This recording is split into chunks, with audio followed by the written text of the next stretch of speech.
welcome to Abgekocht, the second episode of our series. Hello, Uli. Hello, Matthias. I greet you. Great to have you back. We already discussed that last time, that it should really be just the two of us recording these episodes together, just like we planned. Great to have you all back out there with us, giving us a second chance once again. I think we ran into a few challenges here and there during the first episode, if I'm not mistaken at all here. Yeah, we had a bit of a sound issue. Let's just say that for now, shall we? I'd say. So we want to apologize to those who listened to us in the car, because all the other audio clips, PY, Uli, you and I, we had actually gone over and double-checked them thoroughly beforehand. Yes, that's right. YouTube, so on a desktop computer we had checked it and it was actually all fine, but we had also said we want to give it a try. We hadn't driven a car for testing. But this time we tested it. We discussed all the safety mechanisms. And on the highway, back and forth, Ja, stuck voll, in ne? traffic, everything. Du, deinem Dreier BMW. No. What kind of car do you drive? Yeah, okay, with your BMW, you've been blazing through, and we've basically made sure that thing right there. Yeah, great to have you back. We've got a couple of topics lined up for today. And we still owe you a little something from the last session. We got some really great feedback and voices back. Thanks so much for that. We received a few things here and there via Instagram, actually. Guido kindly sent us some bare feet from the German railway. Also a bit of apparently also a little fetish. Ja. Photographing feet. Thanks, Guido. Ja. He wrote that you really like it. Ja, So genau. you're probably in the same category as Uli then. Melanie got back to us and mentioned that she's already gone ahead and marked our little restaurant recommendation right there on Google Maps. And when she's in Berlin or Madrid next, she'd really like to go and check it out in person then. I have to admit to you, Uli, I was in the log cabin. Yeah, same for me actually. The last time I was there, I thought, wow, it's really been quite a while. And it was exactly how you had predicted it would be. Did you also hear anything or get something from friends in your circle? Yeah, I've heard from a few really great former colleagues. They actually reached out to me commented on YouTube, on Spotify actually. Just a big hello once again to Bettina and Marco. They also found the blog topic particularly interesting, or rather, took the chance to revisit the topic once again. Nico directly nominated us into his 25th. Best podcast experiences, which was already pretty great, being nominated as a listening element by a newcomer, and we were both genuinely thrilled about it. That was really cool. Then I was sitting at the Augustiner Bräuhaus at Platzl, enjoying my workday there, just soaking in the atmosphere a bit and relaxing for a moment. And let it wind down like that. Your work? Yeah, no, I just let the workday wind down. So in the evening? In the evening with a tasty Swiss sausage salad and a cold lager, and the lager from the wooden cask at Augustiner that was really delicious and refreshing. And then I went and told Lars all about it, a good buddy of mine, and he just says, yeah, that's all nice and good, really, no doubt about it. He's got a new landlord in Augsburg. The guy opened a place called Der Hirsch. A Hirsch? A Hirsch? In connection. Du nix so und so. He's actually gone and opened up a proper little pub down in Augsburg called Hirsch. Exactly. Why am I telling you this? Augustiner is the very last brewery that still serves beer from wooden kegs. And Hirschen is actually the name for a traditional wooden cask, referring specifically to a certain size. What do you think the capacity of a Hirschen is? Well, if you put it that way, it must be something bigger, I'd guess. So 100 liters? 100 liters, that's what I've got. Is actually a roe deer, if I'm not mistaken. A roe deer, huh? The stag has 200 liters. And I took that as an opportunity to call Oliver, say hello. By the way, Oliver's the landlord at the Augustiner on Platzl, and we spoke for over an hour, and then he came to pick me up. That the oak barrels are carefully crafted without iron hoops. The cooper's craft is a tradition that's still very much alive and actively practiced, especially here in Bavaria. Then he shared a few other insights with me. The step up from the deer is actually the mighty ox. Then he 300 to 500, but that's no longer manageable. So the stag is the last wooden barrel. in the wooden barrel, so 300, crazy. Wooden barrel. There's also a rehurl, meaning a deer, which has already been mentioned. That's 100. Then there's also a Kitz, a 50-pointer. Yeah, exactly. And then a Hazel, a Hare. A 10-pointer. A 10-pointer, yeah. A 15-pointer, yeah. Something like So- that. Yeah, Bavaria has a great beer tradition, right? Yeah, not just Bavaria. I mean, now that you mention it with the... I almost gave it away. Now I have to say something too. Cologne has a beer tradition as well, even if people always sort of chuckle about it a bit. That Kolsch isn't real beer, but it actually works really well there. And at least I'm familiar with one term for a cask size, sort of part of the local beer culture, really. A Krenz. No, a Krenz is actually a proper Krenz beer, so like a nice fresh poured draft beer, a little pitter. What could a Pittermenschen be? A Pittermenschen. A little pitter fellow. Tell me. A 10-liter barrel, that's the one in Cologne, Pittermenschen. And that will be placed on the table too? Yes. Oder das hinter It's also placed on the table, usually poured from larger containers, maybe 20, 25, or 30 liters. That's quite a bit, but 10-liter ones are typically just ordered at Bauhaus. You get it set on the table and that's it. Quitting time, empties pretty quick, right? 0.2 is the standard size. Anything else is just... Empties quickly, says Oliver. Not everyone's allowed to serve from a wooden cask because you naturally need a certain speed. You need a turnover rate. You simply need a certain number of guests. Because a cask needs to be emptied within 1 hour, so it doesn't affect the quality. 200 liters in 1 hour, you're already... Yeah, but with an Augustiner, you can already get through quite a bit. You can manage, yeah. And the pitter guys, at least, they're definitely not made of wood anymore.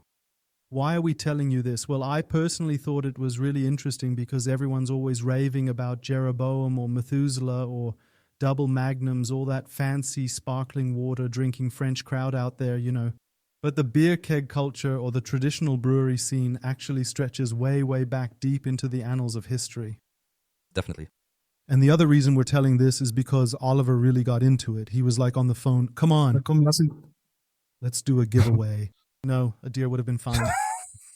That would definitely have been quite generous, without a single doubt. That would be generous, but what he's putting out there is also very generous. So listen up. We're hosting a special giveaway on Instagram on December 6th in celebration of Nikolausi. So make sure to follow us and you'll find all the details on how to win a barrel sponsored by Oliver Wendel from the Augustiner at Platzl. And he's handing out 30 liters. I thought that was absolutely insane. Big thanks right here. Ich, Ja, auf jeden Fall. To see how you can get your hands on this keg, head on over to Instagram. From December 6th onwards, it'll be live and available online. And then we'll just have to see who gets to take on this keg. How many there are? How many? So far. You drink quite a bit of beer yourself, don't you? No, so if anything, I'll usually go for a shandy. I just don't really go for beer on its own. And probably cocktails, yeah? Yeah, then more something mixed. A nice, well, not a proper cocktail, but a solid vodka lemon. Those kinds always do the trick. A solid vodka lemon? Really? Yeah. Yep. Yeah, it's pleasant, smooth. A little bit sweeter is usually the kind of direction I go for. That's why pizza isn't really my thing. Okay. Melanie had called me directly and given me feedback that she liked it, that we'd included the outlook. For the next episode already gave with the LinkedIn topic that we want to talk about it. Last time it was mainly due to poor time management on our part, because we somehow got sidetracked right at the beginning in the first few minutes and then had to explain ourselves as well. But LinkedIn, Uli, I don't get it.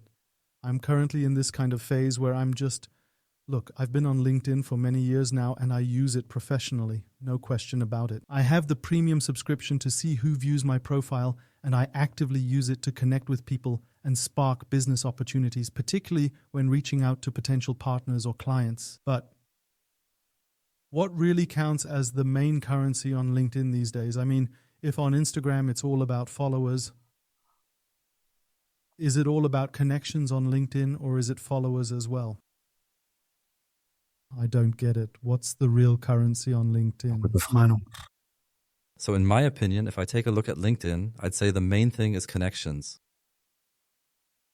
So the direct dialogue is really what matters here, because the follower, as far as I understand it correctly, simply follows you and keeps an eye on what you're doing and what you're up to on a regular basis. And contact is really a one-to-one connection. And while I believe, on the one hand, you'll generate more reach through followers, that's definitely true. the number is significantly higher than your actual contacts. But when it comes to business, given that you said you're using it specifically for business purposes, the one-to-one connections will be more relevant anyway. And what about you? When you receive a connection request, do you only accept people that you actually know personally? Well, I'm definitely a bit selective. I try to figure out first, could this actually add value? It sounds a bit awkward, but yeah, it's about value. So does that actually help you in direct contact? Don't know, you get all sorts of weird inquiries anyway, you know what I mean? I'll help you with your marketing stuff or whatever advertising you need. You can already tell there's a bit of advertising slotted in there. That's not usually what I do there. There has to be some kind of connection that interests me or could be beneficial for me long term. Then I'll accept. Otherwise not. Okay, and do you actively follow others then? Less. Okay. Also solche Keynote-Speaker irgendwie aus der Yes, Welt, it was wo du already dann sagst, exactly okay, like dann that. Or even some kind of interesting international personalities or something along those lines. I'm encountering more and more people who follow me, who reach out, and I've developed this reflex or started years ago to simply accept everything. So I'm not like you, overthinking it and questioning whether there's value for me or not. You just keep on saying yes, yes, yes, yes, yes. As a rule, if there isn't some kind of shady or questionable profile behind it, which still occasionally pops up every now and then, quite frankly. Has that happened before? Yes. Maybe it's really down to me, to be honest. Was that from LinkedIn? Sure we're talking about LinkedIn? What are you doing there now? No, that was LinkedIn. LinkedIn. Something inappropriate. Yeah, next time I'll take a screenshot and send it to you. Oh, you're getting several? It actually happens from time to Keine time. Ahnung. Alle Yeah, 3 Monate that's what you sicherlich. call an algorithm, isn't it? Ja. Okay. So, who really knows anyway? Okay, the followers. Romer? Back to the facts, Mr. Romer. Yeah. And these are people who have like 10, 12, 15, 20,000 followers. Is that basically the currency then? That I need a whole lot of followers in order to make sure the messages I want to put out there are actually successful? But followers mean others have to follow you, something you don't really actively. So you kind of just receive it? Man, I think if you want to get a message across or communicate something, then followers aren't exactly unimportant. Because if you're telling this to 10 people or all the way up to 20,000 people, it's obviously quite different, and they spread it further, that's already a whole different story. So it's definitely not uninteresting, but I think how much of it just dissipates. There, I believe my gut feeling tells me I'm not an absolute expert, mind you, but my gut feeling tells me that the real contact, the one who actually notices this too, you've got your 20,000 followers and you've got your direct contacts, who might actually have had an interest in it at some point. To actually connect with you in a direct one-on-one relationship, that should be considerably more valuable in the long run. And do you like it? Likes? Yeah, come on, of course. Yeah, sure. And do you also put that much thought into it when accepting contacts as well? No, I really only like that. I mean, first off, I like people I actually like or who I somehow have some kind of contact with.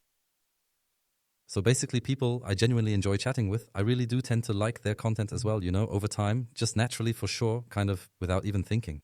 Yeah, and every now and then, sure, something that's actually interesting. I'm not constantly going crazy on there, spending all day, every day on LinkedIn liking stuff, but every once in a while, interesting content just comes up. You think, okay, Fitz, nice guy, hit like.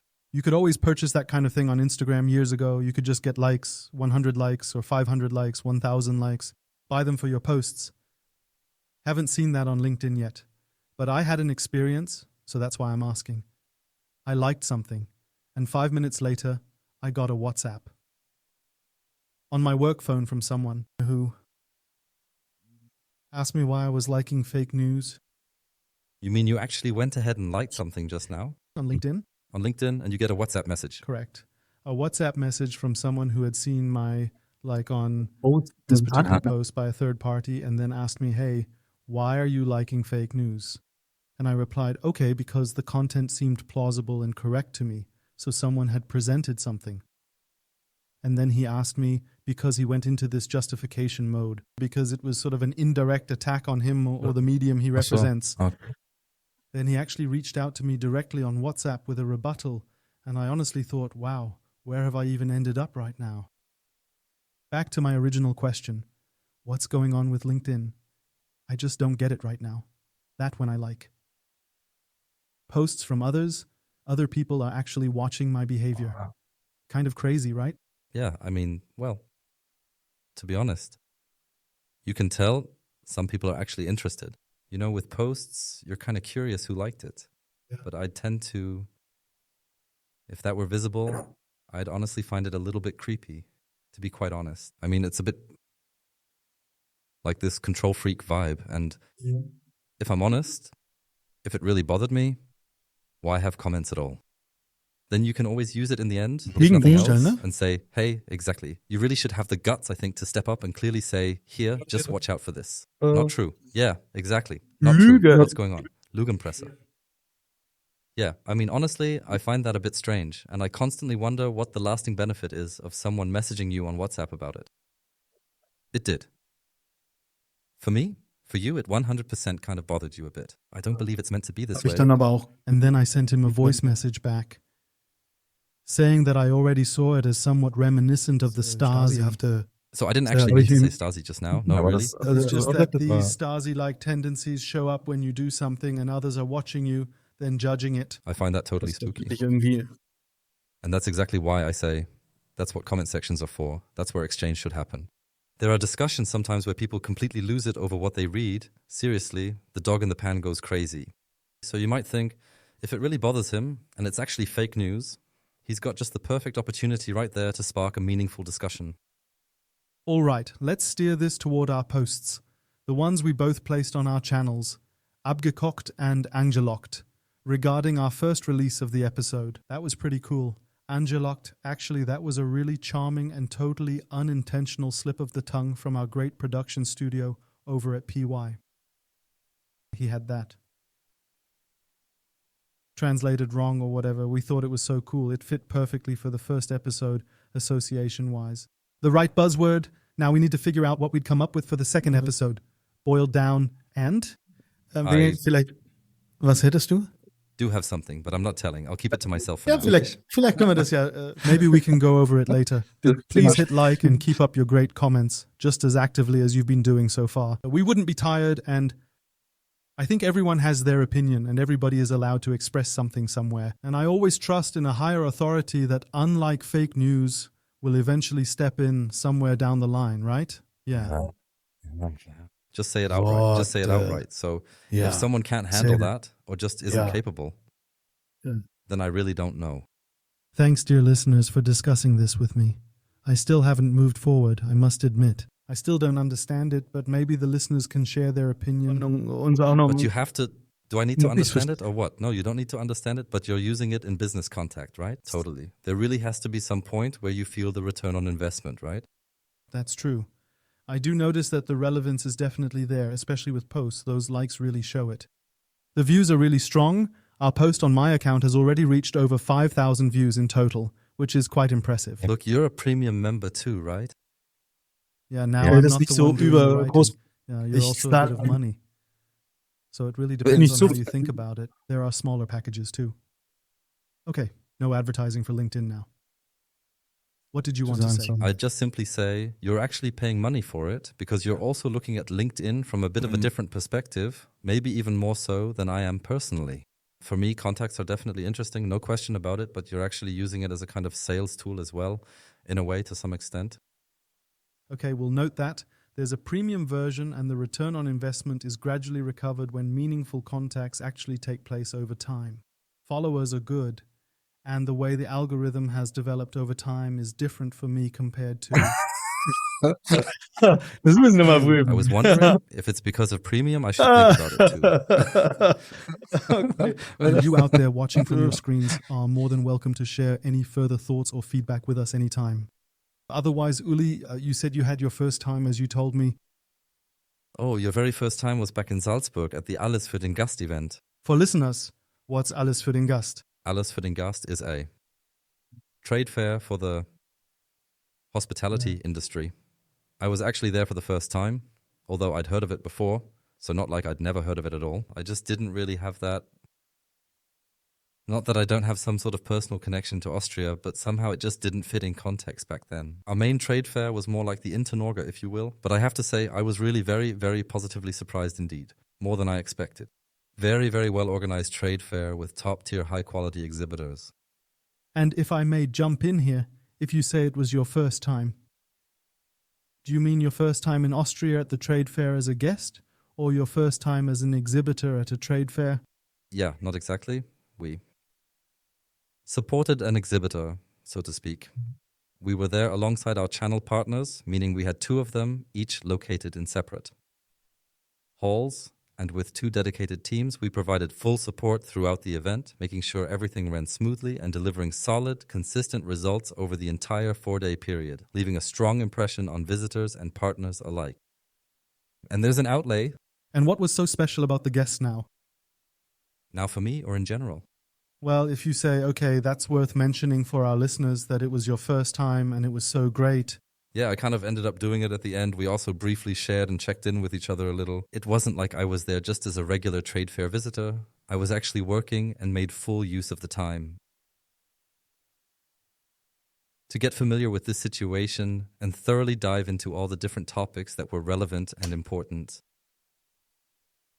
You could say it's kind of like the Internorga of the Alpine region. Okay, then do the guys with the cowbells and lederhosen actually make their way up to the mountain huts for their own safety and peace of mind, I wonder? Just how safe is it really? No, Was kommt dann it's da gastronomy, industry and food service. So really the complete classic lineup you'd expect at a major hospitality trade fair, hoteliers and all, basically the whole mixed bag. And of course, it's a bit different there. I mean, these are actually the traditional alpine inns and mountain lodges as well, exactly.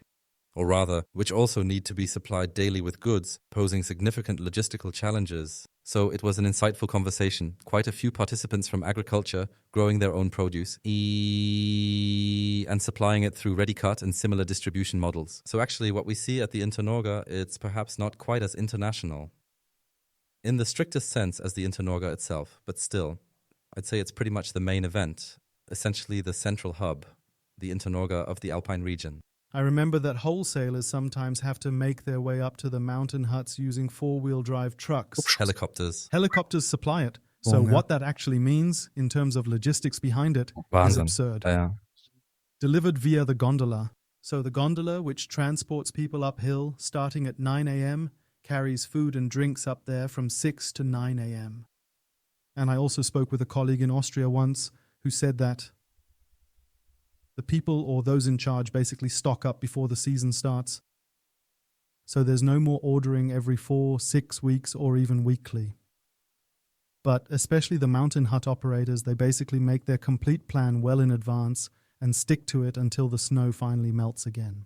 But do they store it up there? Then? They place the order.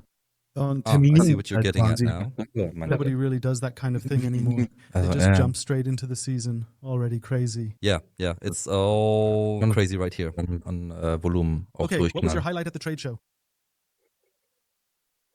Highlight? My personal highlight was that we managed to hand out a total of 7,000 meals during the entire course of the event. Okay, so they totally soaked you. Did you have a chef's jacket on or what? Yeah, sort of in a way, yes. Right. Okay. That's completely different. Sorry, the last time I saw you, I realized you're actually a waiter. You're not just a waiter, you're a restaurant professional. But it's still really nice in the kitchen, right? Yeah. It's not the first time for me. I've worn a chef's jacket a few times already, but of course I'm not really a pro, so, definitely. But handing out food that I can still manage. Okay. Very good. Handing out food, that's a key word. The top 3 went down pretty well. Do you have another restaurant recommendation today? Something like last time? Blockhouse was on the list. Blockhouse was included. I was really focused on Hamburg, Hendrix as well. Yeah, there was this voice saying Cologne probably has no restaurants or something. That was actually coming from you. Nah, seriously, Hamburg isn't even part of this one at all right now. Not even a single time. All right, what's your top, your first choice? It'll start with, this is pretty recent, because at the Salzburg Fair, I eventually got hungry, and then decided to grab something to eat right there and then. We ended up going out to eat together with the team and our partners. And then on the first evening. No, on the second evening, we were in Salzburg's old town. It was very nice. We saw everything in the dark, but it leaves a really cozy impression. And we were in a really authentic and charming old-fashioned tavern, the Zirkelwirt, which apparently, we were told, is well known for its delicious Wiener Schnitzel. And it was obvious we'd have a Wiener Schnitzel too. And famous because it's the size of the schnitzel Weil that matters. rausragt Because oder they're the weil best Wiener Schnitzels. In Salzburg, I'd say right now. No idea. That was the message. If you're after Wiener Schnitzel, head to Zirkelwirt. And did you try the schnitzel? Definitely. If it's recommended, I'll go right for it. No hesitation. It was absolutely spectacularly good. Really outstanding. And now you're a true restaurant expert, so the service was definitely outstanding and top-notch. Actually, that's exactly why I made sure to add it to my personal must-visit list. The service wasn't just outstanding, it was truly unbelievably good. So first of all, it was also kind of funny because the guy would always pause for a moment with every single question. Like when taking a drink order, what would you like to drink exactly? A shandy, certainly. And over Kern, extremely, extremely polite, and that eventually turned into a bit of slapstick, of course. And I genuinely enjoyed just how nice and funny the whole thing turned out to be. And there he already stood. We were 15 people, definitely 14, 15 people. And he was already standing there with the tray, already handing out drinks. I just didn't get it. I really didn't. Had an orderman with him. Had an orderman with me, yeah, but someone actually has to use it, sorry. That was incredibly fast, so we were all really not just surprised, our jaws had already dropped open in complete disbelief. And the food came just as quickly. It was unbelievable. And later I checked the time, 1 hour 25. With 15 people. With 15 people, handling everything from the first order to checkout. And yet in such high quality that it really sticks in your mind. Great quality. And we actually made a point of thanking him when paying, because it wasn't just me who thought it was amazing. Others felt the same way too, without a doubt. Everyone thought it was absolutely exceptional. And he just simply said, "Sorry, that's my job. I'm a waiter." He just delivered it with incredible conviction too. So that's a stance, right? Yeah, bro. So that was seriously like... Host. Yes, the host. Just taken entirely for granted, like everything else. He's surely been happy about it too. Asks kindly, so lovely, but really just super. At your place. Thank you so much. I'll definitely take that away with me so I can focus more on it during my next visits. I'll come back through the culinary angle. Yes, it's just different, sorry to say. I was in London recently and had quite an experience at an Iranian restaurant. Won't name it now. But seriously, watch out. Every single main course there was priced at £50. That was really pricey. London's often expensive, but that's not what I meant to nominate. I actually wanted to nominate the Old Compton Brasserie located in Soho, London. I've already shared it online once before. Yeah, really, I did. I had the crispy fried artichoke there, which was actually something I hadn't tasted in such a long time. It really brought back memories and totally hit the spot. Just perfect.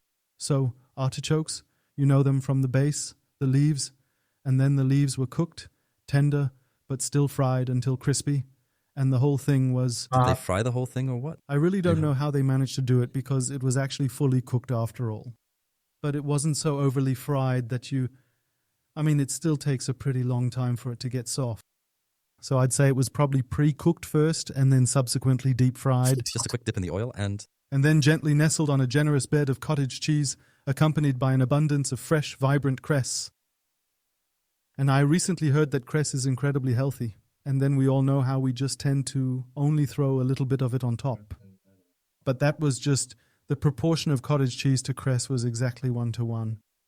So you actually ended up having this crispy artichoke served with plenty of fresh cress and just that cottage. That was seriously awesome. So London, for all of you out there who are doing your Christmas shopping, head over to Soho and then definitely check out the Compton Brasserie. That would actually be my top pick. Number 1. What about number 2 at your place? Number 2 for me is over in beautiful Köln. In Köln? In Köln, yeah. I was out eating recently with my boyfriend, and when he asked where we'd been, something kind of street food-ish, Little Banga came to mind. That little place we both really liked a lot back then. Little Banga. Banga? Yeah, that's right, exactly. Also, Bongo, right? Look here. And hammering again. No wonder you've got such an algorithm. What? Yeah, nothing surprises me anymore. But wasn't it called something else? What did you feel there? So, authentic Bengali cuisine. I mean, I'd never eaten Bengali food before. Me neither. Exactly. And to be honest, at first I really had no idea where Bengal was. Yeah, like where exactly is it located? Actually, I'm not even sure if Bengal exists. It's somewhere in South Asia, India, that kind of region. That fits with the food then. So I had lamb, rice, curry. It's very much in line with, well, spicy. Yeah, really had quite a strong kick to it. Both before and Für after. alle, Uli and I like it spicy. He always thinks he can handle a lot. Sometimes even too much. And then it starts, he puts on a hoodie. And at some point, he's not even wearing the hoodie anymore and has sweat beads on his forehead. And puts on just underwear or what? And then the waitress comes by and asks if she can help. And usually that's when the soy milk arrives. Oder I've einen- already blended in oder coconut milk Cocktail. too. Ja, wow. Most of the time, you still enjoy it the next day. Yeah. That's about it. So, definitely lentils, vegetables, really suitable even for vegetarians. What I found a bit sad in the sense of really great, such a welcoming and inviting open kitchen. Just a bad location. So Cologne has a few B locations too, some areas a bit further out, obviously because of rent and stuff. I hope it was. Well, afterwards there was seating, once completely full, but you could tell they had a bit of a footfall issue, and it really showed in the overall atmosphere, just felt a bit off in terms of crowd energy. Not a steady flow, but the team was young and passionate, really putting their heart into the kitchen work. Laid back, yet genuinely nice people, honestly. That's why everyone's Also off es to ist Little ihr ein Bunga. Anliegen, die zu nominieren und And dann then eben just auch carry mal it outside. Go over there. Go over there. We'll go ahead and share it on Instagram Yeah. again. Did Yeah. you take a photo of your lamb? But absolutely. Yeah, great. We'll pass it on to Elena. She'll go ahead and create a post, link up the Genau. restaurant, and that way give them a solid boost as well. Genau. So that was really great. It was really quite nice. My last trip was really all about the island experience. I wasn't just in London, but a week before that, I actually spent a few days in the city of Manchester, Manchester. and I also brought back various culinary insights from there, which I found really impressive. I ended up staying at a hotel that actually no longer offered a breakfast buffet, which was quite unexpected and rather unusual for me. And it was a place called the Stock Exchange, located pretty much right in the heart of the city. And they served à la carte, so you could choose from a selection of small Aus einem options. kleinen, Continents, breakfast. order from a menu, Exactly, but absolutely, truly outstanding. just like we did in Yeah, I- Riga. Alles, ja. Yeah, I think it's Well- really great. So going against waste is absolutely awesome. You naturally have higher staffing needs, but this creativity, I need to read off what I had. I had a beetroot salmon gravid lax bagel, pickled cucumbers, whipped ricotta, so with the easy, actually frothed on using the cream dispenser. Right. And then fresh cress and some crispy capers on top. Capers is just cool. Cool, ja. So awesome Ah. and presented so nicely, taste-wise, absolutely delicious. That was seriously great and so satisfying. And I thought, okay, it's reduced, not by much, but still, that's just how it is. Pink. I had breakfast included in the rate. Oh, right. Wait a second. You can in the rate. Okay, I see what you mean now. There it was like some crazy high-end nonsense. Or whatever. Just go ahead and order back and forth as you like. And then there was Crazy. Yeah, okay. I really get what you mean now. There were, for example, chorizo poached eggs. So that kind of combination, some people actually go for egg benedict, you know. But they just had this poached egg with chorizo in combination. Or then they also had a breakfast taco. I found that amusing. You could just randomly order all of that stuff so easily. The idea was, on the first page you had the classics from the continental breakfast, a few items like fruit salad and yogurt, granola. And you just order down. And on the second page, you had a selection of special items. You were allowed to pick just one thing from the first page. And then from the second page, you could go for either the taco, the bagel, or even the poached egg. That was really cool. So, Auf jeden Fall. the Stock Exchange in Manchester, that's my number 2. What's your number That's good. 3? I'm in Frankfurt now. I'm not even... Well, Oh, but Frankfurt is just also a very, well, I wouldn't exactly call it a beautiful city, but at least well, a city you definitely shouldn't underestimate when it comes to food. You can really, have had many, many really excellent meals there, that's for sure. And I've been here several times already, but I have to say, Oyo has truly stayed with me in a deeply lasting and genuinely memorable way. Have you ever been to Oyo? No. Oyo is a really quite small little restaurant, actually. I think they have one in Zurich too. That brings me briefly to the operator. Maybe you happen to know them. They're quite heavily focused on meat, as you'd probably expect, and slow cooked, meaning they prepare meat from Argentina super slowly. And it literally just melts apart after. Hours and hours of bei cooking 30, until it's 40, practically 60 falling Grad, oder? apart. Okay. That's what they're all about. Then you've got amazing sides, a really nice open kitchen, and a fantastic stylish spot right in the heart of Frankfurt. So it's definitely my go-to. And a Zurich restaurant owner, you say? Yeah, not quite. It's actually a singer, believe it or not, which is pretty funny. Honestly, who would have thought that a singer from Zurich would end up running such a solid place like this? It's quite unexpected, but it totally works. Dieter Meier. Does that name ring a bell? Dieter Meier is actually a musician and artist. And at some point, he discovered Argentina for himself and then came up with the idea, together with a few other companions, to completely reimagine an Argentine steakhouse in a fresh, new, and truly innovative way. That's what he did with Oyo, and he's actually the one from the well-known electropop duo Yellow. One of the longer ones. Okay. Run that on the side? Yeah, I'd guess right now, given how he operates and how super successful he is, that he probably initiated it at some point. I think Zurich, Frankfurt, and I believe there's some third location somewhere. But if you ever want to enjoy some truly delicious meat in a really very pleasant and relaxed dining setting, something distinctly different and unique, without those roasted flavors, so it's not grilled, just briefly seared, then you should definitely give it a try. I realized that what used to be 3 times Hamburg is now turning into a domestic restaurant road trip with Cologne, Frankfurt. What was the third one? Cologne, Frankfurt, and I was in Salzburg, so we've actually crossed the border already. Yeah, great. Although I was in Salzburg, just a quick thing, Salzburg really just wasn't into me at all, if I'm being honest. Because Salzburg, I flew to Salzburg. Good as I am, I didn't go for an expensive taxi and said, come on, let's just stick with my own bus. I took the bus for €2.50. You can't even imagine that's still possible, for half an hour into the city centre. Got on, was on the phone the whole time, just messing around on my mobile for a bit, and then at some point, a ticket inspector gets on. No worries, I've got a ticket. In the end, though, I could have been caught riding without a valid one because I completely forgot to stamp it at the very beginning of my entire trip. And did you get a fine? Yeah, now guess. But how much I have to pay?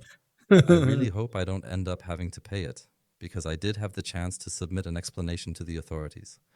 And if they consider that sufficient, then I might not have to pay. Then I'll be completely spared from having to pay this ticket. Yeah, €60 exactly. 98 euros. 98 loops in total. That's enough to take Uber back and forth 3 times. No, even more. The funny thing is, the airport costs 20 or 22 euros. 98 laps. Yeah. So it was really tough. But, all right.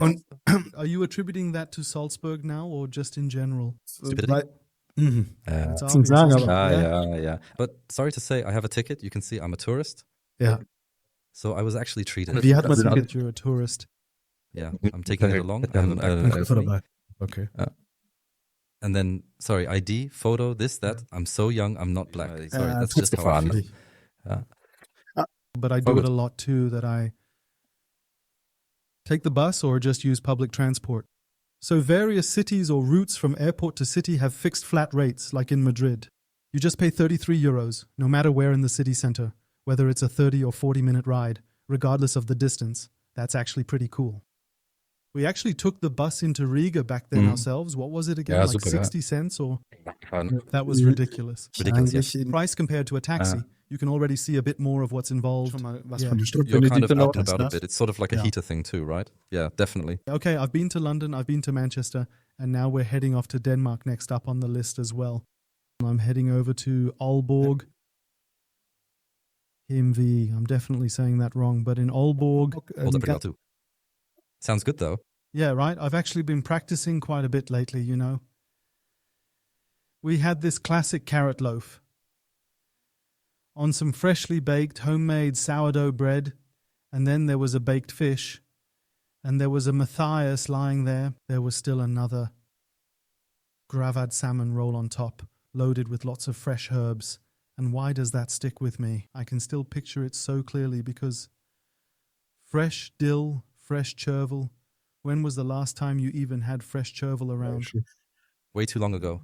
And the combination of these fresh herbs on top, and then there was still a bit of homemade mayonnaise lingering on the plate, but in the end, it actually turned out to be a really tasty dill mayo. Again with the easy frothed up on top, and then topped with the herbs. That was just right. Do you want to eat that? Yes, you've got a knife and fork there. It was actually a proper main course, a big full plate with plenty on it. Yeah, there was quite a bit of fish in the end, but it was absolutely delicious. And then that fried fish together with the cured one, plus having Matthias there as well, made it even better overall. That was really awesome. And the fresh herbs? Whenever you bring up root vegetables, I can't help but immediately think of Copenhagen right away. The carrot bread? Yeah, there was also that market we went to. Yeah. The Danes really have a culture like that, yeah. That's absolutely insane. The way they present it and everything, taste-wise, it's just brilliant. Yeah, same goes for breakfast. Those were definitely the top three. We'll share the links again over on Instagram. In the show notes, you'll find the home pages. And if you have any further questions, one actually called me again. She's moving to Portugal and wanted to know if I had any tips. So feel free to reach out to us. We travel a lot and are happy to share our experience. But only the positive ones, we agreed on that. Yep, we need to sometime in the future when we're established. But first, we need to be secure, firmly settled in the saddle. Would you do it too? Yeah, we could, maybe just think about it. I wanted to talk to you about breakfast sometime. Yeah. I heard an OMR podcast with Philip Westermeier. Marenbach came up and interviewed Mr. Althoff. It's been live for 2 or 3 weeks now. Definitely worth a listen. Really cool about the entrepreneurs, the products, Bensberg and all those names, the whole range of cool hotels. And then there was that comment, well, not exactly an accusation, more of a remark, from Philippe, which could come across as him saying to Mr. Marenbach, "You're simply not offering me anything for breakfast." I'm thinking a bit further ahead. I land at Heathrow. I head out to Marks and Spencer and see shelves stretching for meters with fresh, pre-portioned fruit and all the protein options available. When I first landed, I went ahead and had breakfast at Marks and Spencer. I ate 2 perfectly boiled eggs, each gently resting on a small bed of 5 fresh young spinach leaves. For 2.40 with 12 grams of protein, clearly labeled with protein. Continuing with my bagel. In Germany, everyone cycles, and now I'm kind of hopping between topics. Everyone's into fitness, everyone's super health conscious. Yet the question remains, shouldn't we also embrace a bit of that cultural shift in our breakfast habits here in Germany? After all, Germans truly love their croissants, all sorts of carbs, various kinds of bread, black bread or white bread. Portion cheese, always the same sausage, 3 kinds, 4 kinds, 5 kinds of sausage. Fruit salad, sometimes birdseed slices from a bucket, or often straight from a can. And then you go to England, go to other countries and check out the trend. And where exactly does the trend actually meet the guests' expectations? I do have my own personal opinion on that, especially when it comes to Germany and... What's your opinion? Yeah, well, let's start with this. Breakfast culture, or rather, the whole idea of topped baked goods, has already sort of gradually established itself in Germany. So in the morning, basically everything that's topped is somehow a cheese roll in all kinds of variations. Those are the classics, right? Aber Uli, Have you ever? Yeah, I'm totally with you, but just name me a single bakery where you can still get a proper topped sandwich and a roll without remoulade. Yeah, that's true. You can definitely leave it out. Just say, I'll take butter instead. Yeah, but 9 out of 10 Ja, can ich be weiß. pre-sauced with remoulade. Just wanted to mention that. ja, Yeah, ergänzen. but I think Schon eine komische Kultur geworden. Leitz's way of doing things is just always very specific to this market. That's what we're seeing in London, which is why I check in with Bretta Manger, for instance. That's exactly the best example of why so many things don't work in Germany. Or simply can't work. There is a main train station. Yeah, there is. Could Have you imagine. ever seen what it actually looks like in London? It's a total and complete difference, like night and day. There's a Pret a Manger located down in the Düsseldorf station as well. Every single time I walk past it, I actually get watery eyes. But why? Does the athlete, be it male, female, or diverse, who's sprinting full throttle through the major cities here demand it? But there are. At every single corner you've got these gyms. So where exactly do they actually eat? Weren't we both in Berlin once for breakfast? Down at the Hackischen Höfe, they had that kind of healthy, freshly filled. The offer definitely exists, but it's really only available in urban cities. So there. Where the audience is more international, it's already here with us. Yes, truly present among us now. It's just not the masses, though. The masses will still keep eating their cheese sandwiches. I stayed overnight in a hotel from Sunday last week through to Monday. That was down in Bavaria. A very good hotel because there was a great event. And no, Uli, it's not true that I only sleep in good hotels, sometimes in 2-star, 3-star ones too, so basically which is just necessary sometimes. But there was a private area there where you could juice yourself. So you... Yeah, those kinds of cold-pressed juice setups and all that kind of thing. Exactly. It was set up like a market stand with all kinds of fresh vegetables. And then you bring that stuff into the house. And then you also had a market stall selling fruit, and the whole thing was set up in this glass cube with a door so that the other guests at the breakfast buffet weren't disturbed at all. Oh, still? Yes, like that exactly. But let's go back once more. I still just don't quite get it yet because athletes do travel as well. But that's really just a matter of the clientele involved.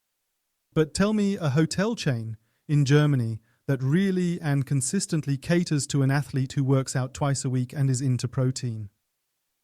Heading towards... Next example, everyone's drinking latte macchiato and flat white with oat milk. And where exactly do you find the oat or soy option at the breakfast buffet? You've always got dairy products neatly laid out, quark, skyr, yogurt, don't you? It's always the same setup. Definitely not. He agrees with you. This isn't what you'd call the standard. And then you simply have to head over to hotels that are a bit more on the upscale side, where that particular offering is actually available and easily accessible as well. The margin is there in order to be able to offer that. You don't want to get involved, I can already tell. Do you want to get involved or not? Yes. I understand exactly what you're getting at in principle, but I honestly don't believe the demand is really all that high right now. I can't believe this. It's always about supply and demand, isn't it? If the demand were actually that high, you'd go right now and check into a decently priced hotel somewhere around here, no problem. And then you've got a boring breakfast buffet where you're asking yourself, do I really have to force this down? You do it because you're hungry, or maybe just leave it be. Then I'd say the hotel owner isn't so naive or careless as to outright refuse offering it, but rather that guests simply don't show sufficient interest considering the operational costs, effort, overall demand, and logistical challenges involved. The demand isn't high enough to justify doing it. So we don't really need to change anything. The target group is just too small and will naturally seek out the places where they can get it on their own. That boiled egg at. By 2 and a choose, you've then got the concepts already all set up in the urban cities. No, Exactly. The other one is simply happy with that. And where? The urban environment isn't, maybe more rural or where you simply don't have large crowds. You still have demand nonetheless. I agree with you. It's definitely there. But it's just so minimal that no restaurateur or even a hotel operator would realistically be able to accommodate it because it would simply be insane waste. So I'm repeatedly reminded of the challenge when you actually go abroad and see just how much more is truly achievable in those places. Scandinavia is really advanced when it comes to sustainability, organic food, and also largely meat-free options. You've got so many varieties there. Yeah, absolutely. Then there's the whole protein and nutrition focus. In Germany, you only have those red and green labels from A to D, and then it's labeled negatively in red, yet people still buy it. Yeah. You're right. It's already... I don't think it's cool either, but let me give you an example. If you're running a German restaurant, serving up traditional German classics, speaking from personal experience. You know exactly what I'm talking about. Chicken, currywurst, really hearty stuff, and then you really want to, or you feel you have to offer something healthy once in a while, or vegetarian or vegan. So we just went ahead and gave a vegetarian or even a vegan sausage a proper try over there as well. I mean, let's be honest, there aren't really that many cool options on the market anyway. It has evolved. It has evolved because Yeah, you really have it to is. search very long to eventually find something that fits within that range. It's just a shame to say, but nobody wants it. And this was already a very international audience. With high foot traffic, yet it still turned out to be a complete and utter dud despite the prime location and constant exposure. And we did properly promote it, not just simply listed it. We really put in the effort to push it hard. I think, I don't know, was that maybe at a different time? No, currently last year. So I think I think basically that, well, I'm in my bubble. no, you're not in your bubble. I think the demand is definitely there, but it's still mostly centered on urban areas and regions where people might actually have the necessary funds for it. You know yourself how much it all costs. I mean, it's significantly more expensive on average these days compared to a simple cheese sandwich. Let's actually go ahead and prepare that properly for next time, because I'd really like to sit down and have a proper talk with you again about pharmacy. It's a concept that I came across on Piccadilly Street. Piccadilly Circus. A huge coffee shop, breakfast in the morning, lunch, really high foot traffic. Let's actually discuss that next time. Because they have a lot of stores and have created a special offering, also a sustainable one. But I think we don't have enough time left to discuss that now. We'll cover that next time. I'm not entirely in agreement there. Maybe we should pick that up from time to time. It bothers me. Can you tell? Ja, ich I'm weiß, still was du not meinst, ja. satisfied either. And next time I'll just gobble down another couple of boiled eggs again. 8 in the morning at Heathrow, really something. And it keeps you going for a while. Also ist I mean, gut. once again, I do it myself too, but only because I keep wondering, is this country entirely truly global in scope, especially considering that in America, in England, it's already partly the case. So London is a bubble as well, in a sense. Yeah. London ist eine Okay. Manchester was completely different. I Yeah. mean, it was Yeah. totally unlike that. So, yeah, that's special. But you can draw conclusions, that what's happening there today might be happening somewhere else in 3 to 5 years. So it could be a trend that's simply a bit ahead of its time. All right, let's pause here and make sure to also bring in the fan club category for discussion. We briefly teased this last time. We want to nominate an experience into the fan club. And I'll do it right now. We talked, Uli, nominating hotels like restaurants. Now we travel a lot, or maybe not so much, and it's always kind of difficult. I'm nominating the Motel 1 Upper West in Berlin, and I'm not just nominating the hotel, but actually a specific room in particular. It's called the Upper West Special Hotel Room, and it has, I think, in the 18th floor. The view is fully glazed and opens directly onto Breitscheidplatz. It's absolutely amazing. And that's my top pick, a truly great and affordable retreat, really budget-friendly and reasonably priced Motel Yeah, 1, I know. you Yeah. know it. And the Upper West, if you book it early enough, is totally cool. So I'm Well, nominating that in our fan club. Very good. Do you have something for us too? I would. Yeah, I would have something, but then I'd be a bit selfish because it's become kind of like a second home since I've been traveling to Hamburg for many, many years now and always really enjoy staying at the Super Buddha. There are several in Hamburg, but I explicitly nominate the one on Juliusstraße Schanze. Yeah, why? It's always such a relaxed and welcoming arrival. You take a little look into the fridge, and right there on an Ulster water, my name is already hanging. Cool. Really great to have you back here with us. And I'm as happy as a cookie. That's by far the fastest check-in and the quickest checkout I usually have ever experienced on a regular basis. That's why it's always really nice there. Good, that's the fan club category, Ivar. Keep bringing it up whenever anything comes to mind or whenever something catches our interest. No pressure to have it every time, but this time I've got it with me. And we want to take the opportunity now to make a call out, because next time we'll also be discussing special features. And it's just that one thing has occurred to me. 1 or 2 special features I've come across in hotel rooms. And you out there, or even those of you watching from your screen, have you ever spotted such special features in hotel rooms that you'd like to share with us too? And now, yes, the algorithm is back once again, leaving you completely speechless, totally and utterly stunned. There's the Hotel Provocateur in Berlin, for example. Speechless. You've got mirrors on the ceiling in the various rooms there as well. I mean, at the moment, it's okay. Yeah. And then you've got that thing with Ulster water in the minibar. You've got a selection of condoms there. Some had nuts and others, or Impreza. Yeah, exactly. Or another special feature was over in Berlin. I think it was located in Kantstrasse. That hotel doesn't exist anymore, Sur Savigny. Downstairs was the Butcher, a burger chain that was also operated by them as part of the Sir Collection brand group itself.